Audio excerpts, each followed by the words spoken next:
Hey folks, lyarri here. Today we're reacting to Spooky Coincidences by Vsauce. I'm excited for this because it sounds spooky. Let's go.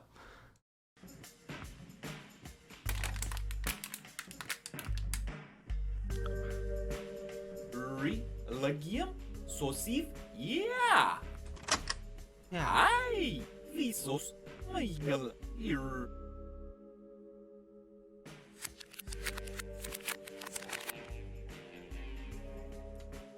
You can practice speaking backwards, so when your words are reversed, they're intelligible.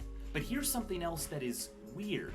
The digits in the speed of light are exactly the same as the latitude of the Great Pyramid of Giza. Huh. And, as the anagram genius has revealed, all the world's a stage, but if you rearrange the letters in the meaning of life, it becomes the engine of a film. Or, more pessimistically, the fine game of nil. What does all of this mean? Are these just coincidences? Or are greater powers at work? Whoa. Why is it so easy for us to find hidden messages? Why can a mere coincidence give us chills? And why is it so fun? When you reverse Neil Armstrong saying small step for man, you can hear what sounds like man will spacewalk. It's one small step for man, never small step for man, I hear never small step for man, never Lee Harvey Oswald assassinated President John F. Kennedy, and in this interview, he defends the Fair Play for Cuba Committee, of which he was a member. The fact that I did live for a time in the Soviet Union gives me excellent qualifications to repudiate charges that Cuba and the Fair Play for Cuba Committee is communist controlled. Now listen to what it sounds like when we reverse him saying, and the Fair Play for Cuba. And the Fair Play for Cuba, Luis President. I didn't catch that. Oh. Is that a coincidence, or a subconscious confession hidden within his own words? It's a coincidence. For crying out loud, if anybody says, and the Fair Play for Cuba, and then reverses it, it sounds the same. This app, by the way, is called Virtual Recorder. It's a really easy way to quickly reverse your own speech. Matthew Hudson, in The 7 Laws of Magical Thinking, points out that if you record yourself saying, ooh, you sniff turkey fat, and then reverse it, it sounds a bit like happy birthday to you. Kind of. If a word can be spelled the same forward and backward, it's a palindrome. But if a word or phrase sounds the same, whether spoken forward or rewound, it is a phonetic palindrome. For example, say yes. Reversed? Say yes. Pretty cool. But check out this poem by Karsten Johansson. When I wonder why what's never been so, we would lie when we say, yes, you know we all love you. What's never been so, hell, we're nowhere now. I wonder what was never been, that we lie when we say yes, seem to be all that we was never been, that we all were nowhere now. By the way, some people can speak in reverse on the fly. It is really cool to see them in action. Watch Guys Lean Back after this video. It's linked down in the description, and it's full of pretty cool coincidence videos. Apophenia is the perception of connections or patterns in information. One type of apophenia is pareidolia, the seeing or hearing of things that weren't meant to be there. For instance, hearing your name being called or your phone ringing in the sound of running water, or hearing English words in a non-English song, or seeing faces that weren't purposefully placed there. That's so cute. Our brains are good at this kind of work, probably because being hyper-attentive to patterns and faces can save your life. If there's ambiguity as to whether that thing hiding in the shadows is a threat or just a shadow, it's advantageous to err on the side of threat. I like the Rorschach Organisms test. with a healthy sense of apophenia live longer, long enough to have kids and raise them and naturally become the norm. We connect with faces so well. Hudson relates a story of a friend who draws faces on things she doesn't want to lose, like her bags. She says the faces make her less likely to forget about them. If you like it, you should have put a ring on it. If you like not losing it, you should have drawn a face on it. We are so good at teasing out patterns and faces from random noise. Actual random sequences don't always feel random to us. Originally, Apple's iTunes Shuffle feature generated complaints from users. They said that similar songs or songs from the same artist appeared in a string, which of course is to be expected from randomness, but it didn't feel random enough.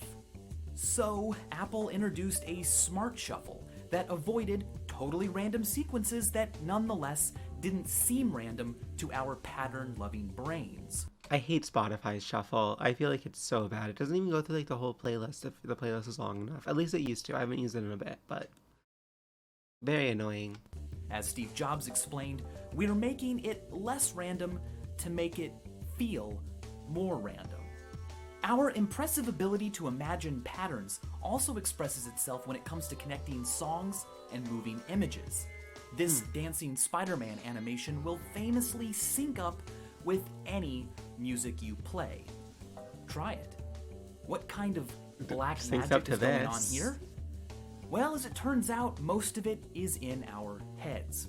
Radiolab reported that Michigan State University explains that the major movements of dancing animations like this one, or this one, move at typical song tempos, but also contain, like most dance, various other different related rhythms of movement, allowing them to seemingly fit many different tempos.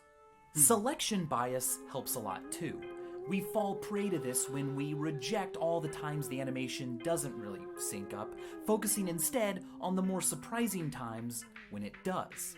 The bizarre pyramid coincidence mentioned earlier is a lot less bizarre when you consider the fact that we got to control where we placed the decimal point, and that a number of degrees this precise isn't necessary to locate the pyramid. By the fourth decimal, we're only talking about a matter of a few meters, so it's easy to make the rest fit the speed of light exactly and have still picked a point on the pyramid. Confirmation bias also comes into play here. If you really want two things to sync up, they will. We often look for evidence that supports what we already believe. Okay, he synced that was such a good music transition. What the what? Especially with what he was talking about. I'm sorry, that was so cool. While marginalizing things against it. As Marshall McLuhan said, I wouldn't have seen it if I hadn't have believed it. These biases also help explain the seemingly mind-blowing coincidence that famous movies and famous albums can line up. One of the most popular states that if you start playing Pink Floyd's Dark Side of the Moon at the same time as The Wizard of Oz, they will eerily line up. Entire communities have sprouted around the syncing of movies and albums. Some of my favorites are the Yellow Submarine soundtrack and The Little Mermaid, Lord's Pure Heroine and Twilight Saga Breaking Dawn 2, and the end of 2001 A Space Odyssey with Pink Floyd's Echoes. I love Lord. There are conspiracies that these were somehow secretly planned, though in reality they're just accidental music videos, the product of selection bias, confirmation bias, and the law of near enough, a behavior of our pattern-sensitive minds. Two things don't have to line up exactly or literally for us to see a connection. This is why vague predictions are a great way to look psychic. These are also actually unsurprising when you consider the fact that the number of narrative paces and rhythms we enjoy and typically use are much smaller than the number possible. In the improbability principle, David J. Hand calls this the probability lever. What may be rare on average, or when considering all possible scenarios, can be less rare for specific scenarios, even if they are only marginally different. Getting struck by lightning is a proverbially unlikely event, but Walter Summerford wasn't just struck by lightning once during his life, he was struck 3 times. It never killed him, but 4 years after his death, his gravestone was also struck by lightning. What are the chances? I mean, clearly Summerford was some sort of robot built out of lightning rods, or had somehow angered Zeus, right? Probably not. Oh. You see, while for the average person, the chance of being struck by lightning is quite low, for an avid outdoor sportsman like Summerford, it's not as low. The law of truly large numbers also comes into play here, with lightning striking Earth 40 to 50 times a second. Billions of people for it to strike and thousands of years of recorded history, it's actually not surprising at all that at least once a story like Summerford's would have happened. Given the truly large number of people... What happens if you get, like, struck by lightning? How badly does it hurt? Like, he said he didn't die, but, like... Sorry, that terrifies me. I can't imagine. Like, would it burn off my hair? I don't know. I don't know anything about lightning except for, like, how to avoid it. Visit Disney World every day, and the fact that they take photos and lots of them, it's actually not surprising at all that at least once so far, a story like Alex and Donna Vsauce's has happened. While sorting through old photos before their wedding, Alex and Donna found a photo of Donna at Disney World 14 years before the couple met. But then Alex noticed something. He too had visited Disney World as a child, and there, in the background, was his father pushing him in a stroller. Sometimes coincidences can be tragic. In 1864, Abraham Lincoln's son, Robert Lincoln, was saved from serious injury or possibly even death when a stranger grabbed him by the shirt collar moments before he plunged onto train tracks below. That stranger turned out to be Edwin Booth, one of the most famous Shakespearean actors of the time. So famous, in fact, Robert recognized him and had a letter sent thanking him for saving his life. Less than a year later, Edwin Booth's brother, John Wilkes Booth, undid the favor by assassinating Abraham Lincoln. Strange as they seem at first, math says that given enough time, and psychology says that given enough interest in finding them, coincidences and connections will be found, even unlikely ones. The coincidences between Abraham Lincoln and John F. Kennedy are famous. Both were elected to the presidency in a year ending with 60. Lincoln was shot at Ford's Theater. Kennedy was shot in a 1961 Lincoln Continental four-door convertible made by Ford. Both presidents' last names have 7 letters, and both assassins had 15 letters in their names. The list goes on, as it should. If you look long enough, you can find coincidences between any two people or things or events. They may seem strange at first, but tend to wind up being, in the end, pretty expected.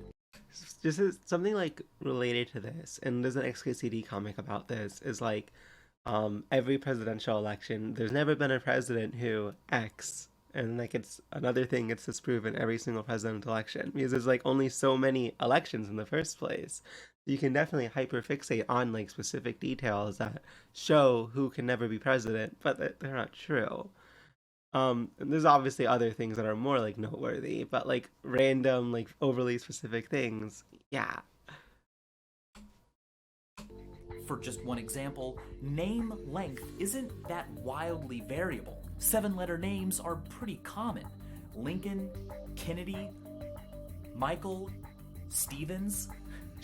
In the famous Spooky Presidential Coincidences contest held by the Skeptical Inquirer in 1992, one contestant alone found similar lists of crazy coincidences between 21 pairs of former presidents. Given the vast amount of details in any one of our lives, it's pretty easy.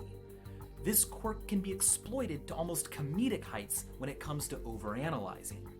Of course, hidden messages and signs are often intentionally included in media for fun or to reward attentive viewers. But unintentional, extraordinary things happen all the time. It's not really that extraordinary. There's a famous calculation that is known as Littlewood's law. Given the number of hours we are awake every day, and assuming an event only takes about a second to occur, if you calculate the odds of something happening to you are only 1 in a million, well, you should expect that thing to happen to you about once every 35 days. David J. Hand took this even further with 7 billion people on Earth. The chance that an event with a 1 in a million probability of happening to each of us won't happen today is 1 in 10 to the 3040. As Percy Diaconus put it, The truly unusual day would be a day where nothing unusual happens. And as always, thanks for watching. Day of mediocrity globally. You may have noticed a lot of YouTube channels making videos about learning this Whoa. week. Well, that is 8 not years ago. a coincidence. It is School of YouTube Week. Oh. Many people are going back to school or college right now, but across the world, millions of children won't be. Either because they work to support their families, or live without a home, or in areas where there is conflict. They may experience overcrowding at school or a lack of teaching and school supplies. But luckily, we can help. Donations to Comic Relief's School of YouTube campaign can help disadvantaged young people all around the world get an education. I'm watching It doesn't a take much to campaign change your fundraiser life. that was made You 8 can years learn more ago. in the description below or donate right now. This And as stuff is always, important. Thanks for helping and thanks for learning.